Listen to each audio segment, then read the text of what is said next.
Desire makes nothing, decision makes something, and determination makes everything.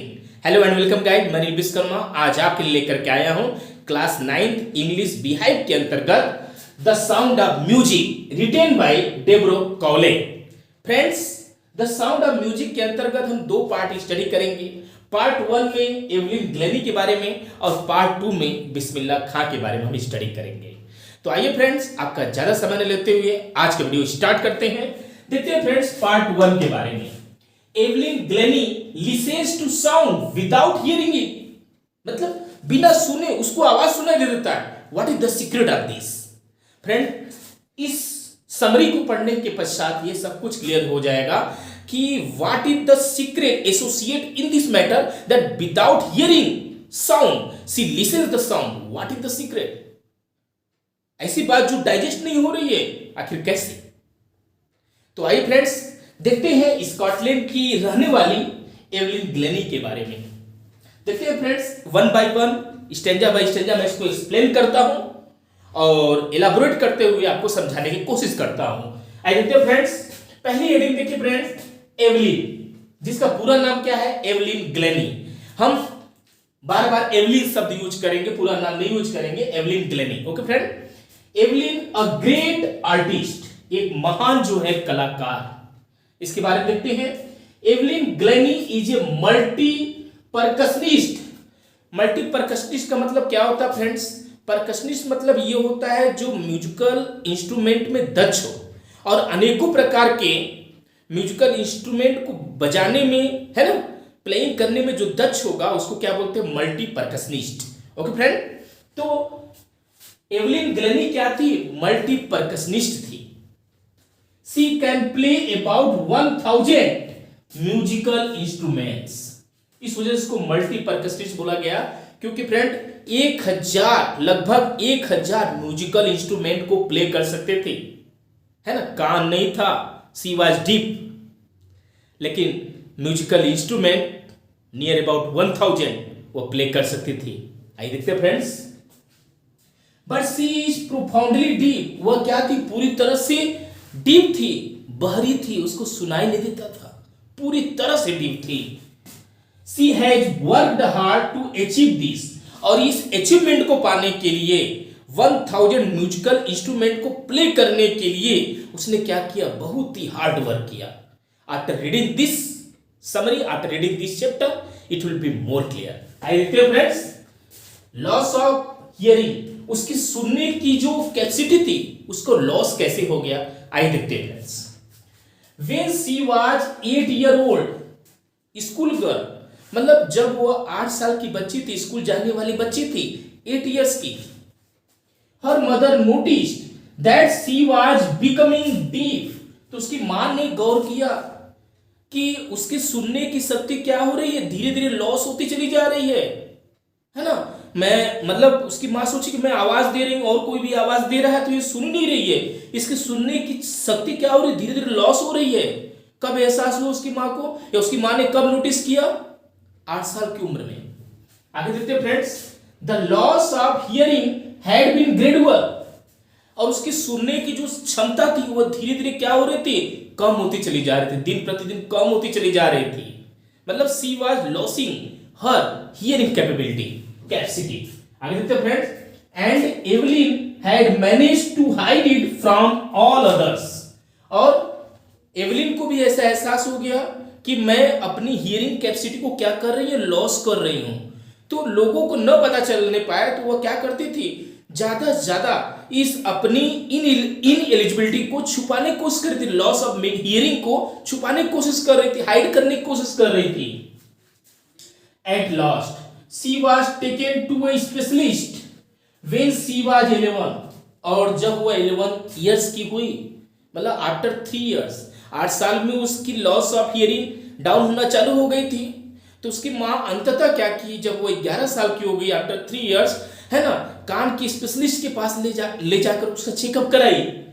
तो the specialist confirmed, और specialist ने क्या कर दिया? कंफर्म कर दिया, पूरी तरह से पुष्टि कर दिया that she had lost her hearing all together, कि वो अपने सुनने की जो शक्ति है पूरी तरह से खो बैठी है। मतलब वो पूरी तरह से क्या हो गई है, डीप हो गई है। She was sent to a school for the deaf, इस वजह से अब उसको ऐसी स्कूल में दाखिला कराया गया जो कि डीप पर्सन के लिए था, डीप बच्चों के लिए था, है ना। बहरे लोगों के स्कूल में उसका दाखिला कराया गया। जरा सोचिए स्टूडेंट, उस बच्ची के ऊपर क्या बीता होगा, एवलिन ग्लेनी के ऊपर। आइए देखते हैं फ्रेंड्स, अगली हेडिंग को समझते हैं। हर डिटर्मिनेशन उसकी दृढ़ इच्छा शक्ति। Friends, in the beginning of this video I said clearly, desire makes nothing, decision makes something and determination makes everything. ये एवलिन ग्लेनी इस चीज को एकदम पुष्टि कर देगी, है ना, एकदम सार्थक कर देगी। आइए देखते हैं फ्रेंड कैसे। हर डिटर्मिनेशन उसकी दृढ़ इच्छा शक्ति, उसकी will power. The loss of hearing did not deter her from her determination. और उसकी जो सुनने की शक्ति का जो हरासमेंट होने लगा, मतलब वो जो धीरे धीरे बहरापन उसमें आने लगा, है ना, तो उसकी इस अयोग्यता ने, है ना, उसके डिटर्मिनेशन को तनिक भी डिटर नहीं किया, तनिक भी हिला नहीं पाया। मतलब बहरा होने के बावजूद भी वो अपनी दृढ़ इच्छा शक्ति को पकड़ी हुई थी, है ना, उसकी अपनी विल पावर को पकड़ी हुई थी टू लीड नॉर्मल लाइफ, कि मेरे को एक नॉर्मल लाइफ जीना है, चाहे जो भी हो जाए मैं नॉर्मल लाइफ जीऊंगी, है ना। आगे देखते friend. She wanted to be a musician, और वो क्या चाहती थी, म्यूजिशियन बनना चाहती थी। One day she saw a girl playing a xylophone. उसने क्या किया, एक म्यूजिकल जो इंस्ट्रूमेंट होता है, सिलाफोन को बजाते हुए देखा। तो क्या हुआ, सी टू, वह भी क्या की, वांटेड टू प्ले इट, उस सिलाफोन को वो भी बजाना चाहती थी, क्योंकि अंदर से उसकी इच्छा थी कि I want to be a musician. जब सिलाफोन, है ना, म्यूजिशियन को, सिलाफोन जो म्यूजिकल इंस्ट्रूमेंट है उसको बजाते हुए उसने एक लड़की को देखा, तो उसके अंदर की जो दृढ़ इच्छा शक्ति थी वो पूरी तरह से बाहर आ गई, है ना, वो भी उसको बजाना चाहती थी। ऑल टीचर डिस्करेज्ड, सभी उसके टीचरों ने क्या किया, उसको डिस्करेज किया, that you can't do it. लेकिन फ्रेंड्स, उसके जो म्यूजिक टीचर थे Ron Forbes, believe she could do it, उनको यह विश्वास था कि एवलिन ग्लेनी डेफिनेटली, है ना, सिलाफोन म्यूजिकल इंस्ट्रूमेंट को बजा सकती है और दक्ष हो सकती है। कौन थे फ्रेंड, रॉन फोर्ब्स, इनका नाम याद रखिएगा, इस वजह मैंने रेड इंक का इस्तेमाल किया फ्रेंड। आगे देखते हैं friend. She listens with her body, तो कान से नहीं सुन पाती है, तो बॉडी के और भी जो पार्ट्स है उनसे वो सुनने लगती है। उसके अंदर सुनने की जो क्षमता है उसके बॉडी के अदर पार्ट से आने लगती है। कैसे, आइए देखते हैं फ्रेंड। और इसके गुरु ने, इसके टीचर ने किस तरह से इंपॉर्टेंट रोल प्ले किया, आइए देखते हैं friends. Ron Forbes tuned to drums, उन्होंने दो ड्रम बजाए, एक बड़ा, एक माने हायर और एक लोअर, दो ड्रम उन्होंने बजाए। और he asked her not to hear but to sense the sound in some other way। मतलब कान से सुनने की कोशिश मत करो, बल्कि बॉडी के दूसरे पार्ट से उसको सेंसेशन करने की कोशिश करो, उसको रियलाइज करने की कोशिश करो। सी फेल्ड, और एवलिन ग्लेनी ने क्या किया, फेल्ड किया, महसूस किया the vibrations of the higher drum from the waist of, माने कमर के ऊपर वाले हिस्से से उसने जो बड़ा वाला ड्रम जो बजाया जा रहा था उसको वह सेंसेशन कर रही थी, उसको एहसास कर रही थी, महसूस कर रही थी। और जो लोअर ड्रम था, and the lower drum from the waist down, और कमर के नीचे वाले हिस्से से वह लोअर ड्रम को रियलाइज कर रही थी, उसकी साउंड के सेंसेशन को फील कर रही थी, है ना फ्रेंड। आगे देखते हैं। लेटर, बाद में she realised that she could feel the vibration in every part of the body, और उसके बाद धीरे धीरे उसको एहसास होने लगा कि बॉडी का हर एक पुर्जा, हर एक सेल क्या कर रहा है, साउंड को, म्यूजिक साउंड को क्या कर रहा है, रियलाइज कर रहा है, उसको सेंसेशन कर रहा है, उसको फील कर रहा है। मतलब उसकी पूरी बॉडी आवाज को सुनने लगी थी, एक्सेप्ट ईयर। इट टिंगल्स, और ये क्या कर रही, झंझनाहट कर रही थी, उसमें झुंझुनी सी हो रही थी, झंझनाहट हो रही थी। इन हर स्किन, यहां तक उसकी स्किन में क्या हो रही थी, झंझनाहट हो रही थी। हर चीक बोन, उसकी चीक के बोन्स में भी झंझनाहट हो रही थी। And even in her year, यहां तक कि उसके निर्जीव ईयर में भी क्या हो रही थी, साउंड की झंझनाहट चालू हो गई थी, टिंगलिंग चालू हो गई थी friends. When she performs on a wooden platform, और जब उसको एक वुडन प्लेटफॉर्म पर, वुडन प्लेटफॉर्म मतलब आप समझ सकते हैं फ्रेंड, जैसे हमारे यहाँ तख्ता होती है, चौकी होती है, उसके ऊपर जब उसको परफॉर्म करने के लिए बोला गया, सी टेक्स ऑफ हर शूज, उसने अपने शूज को निकाल करके उस वुडन प्लेटफॉर्म पर परफॉर्म करने गई। Then she can feel the resonances flowing up through her bare feet, तब उसको एहसास हुआ कि उसके नंगे पैरों में भी क्या होती, साउंड की रेजोनेंस, साउंड माने एक अनुनाद हो रहा था, एक तीव्र आवाज हो रही थी उसके पैरों में, मतलब वो साउंड को क्या करती, एक्सेप्ट ईयर, पैरों से क्या कर रियलाइज कर रही थी, वाइब्रेशन के रूप में पूरे बॉडी में साउंड जो है उसकी पूरी बॉडी में क्या हो रही थी, टिंगलिंग कर रही थी। आगे देखते फ्रेंड्स, हाँ ट्रेनिंग, उसके बाद उसको स्पेशल ट्रेनिंग कैसे मिला, आइए देखते friends.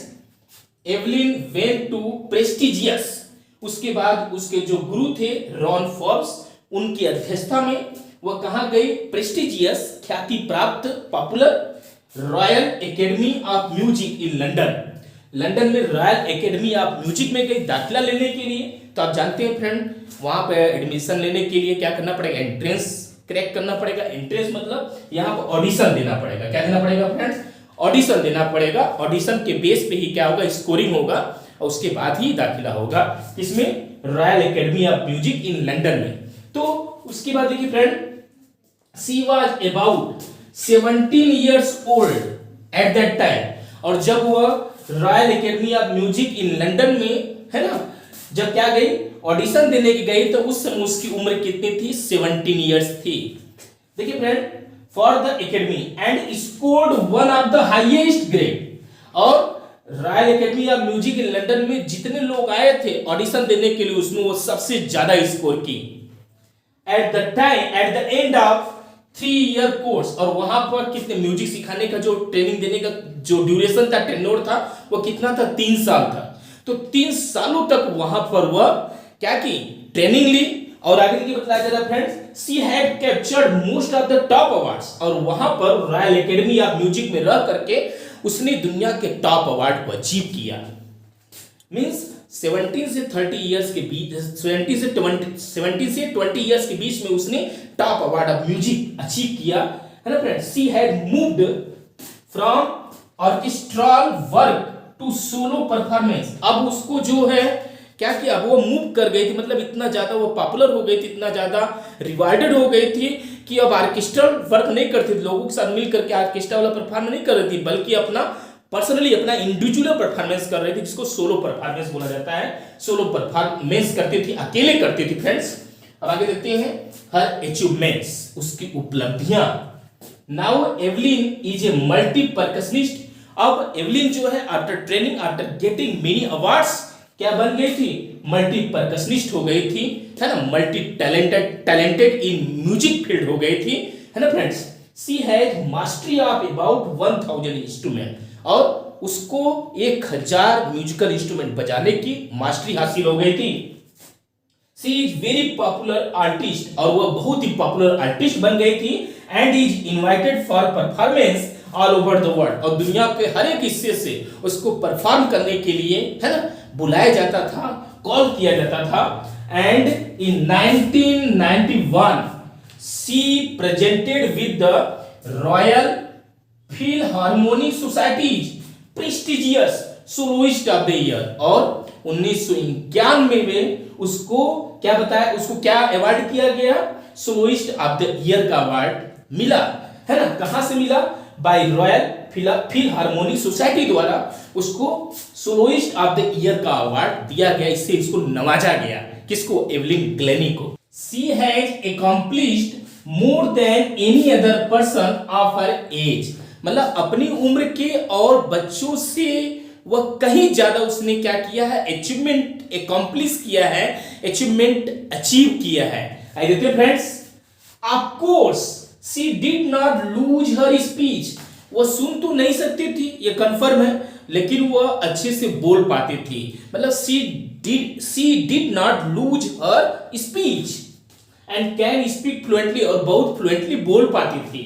But in spite of her deafness, अपने बहरेपन के बावजूद, she has learn French and Japanese, मतलब उसने 2 लैंग्वेज को अच्छे से सीखा, फ्रांसीसी लैंग्वेज को और जापानीज लैंग्वेज को, फ्रेंच एंड जापानीज लैंग्वेज को बहुत अच्छे से सीखा इन spite of deepness. Okay friends, अब आगे लास्ट में देखते हैं friends.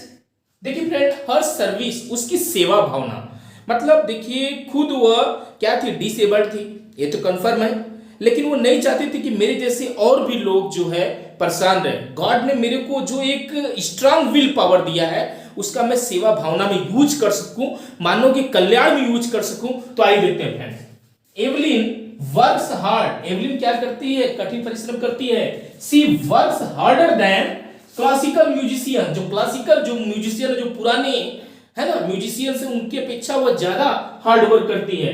But she is most unassuming, लेकिन वह अत्यधिक क्या है, विनम्र है, अनएज्यूमिंग है। She tries to do her bit for others, और वह हमेशा दूसरों के लिए कुछ न कुछ करना चाहती है। बिसाइड्स, इसके अतिरिक्त हर रेगुलर कंसर्ट्स, मालूम आपको मालूम है कि उसका रेगुलर क्या होता है, कहीं ना कहीं कोई म्यूजिकल प्रोग्राम होते रहते हैं, लेकिन इसके बावजूद she performs free in prisons and hospitals, और जब भी प्रिजन्स में और हॉस्पिटल्स में उसके प्रोग्राम होती है तो फ्री में क्या करती है, अपने परफॉर्म को करती है। She helps the young musician, और जो नए नौसिखुए नए म्यूजिशियंस है ना, यंगर जो म्यूजिशियन, उनको क्या करती है, वो मदद करती है। She is indeed a source of inspiration to the handicap, जो हैंडीकैप पर्सन होते हैं, स्पेशली क्या जो डीप पर्सन होते हैं, उनके लिए बहुत बड़ी क्या है, सोर्स ऑफ इंस्पिरेशन है। आई थिंक फ्रेंड आज का वीडियो आपको अच्छा लगा होगा, तो इसको ज्यादा लाइक करिए, शेयर करिए एंड सब्सक्राइब करिए। Okay bye, thanks for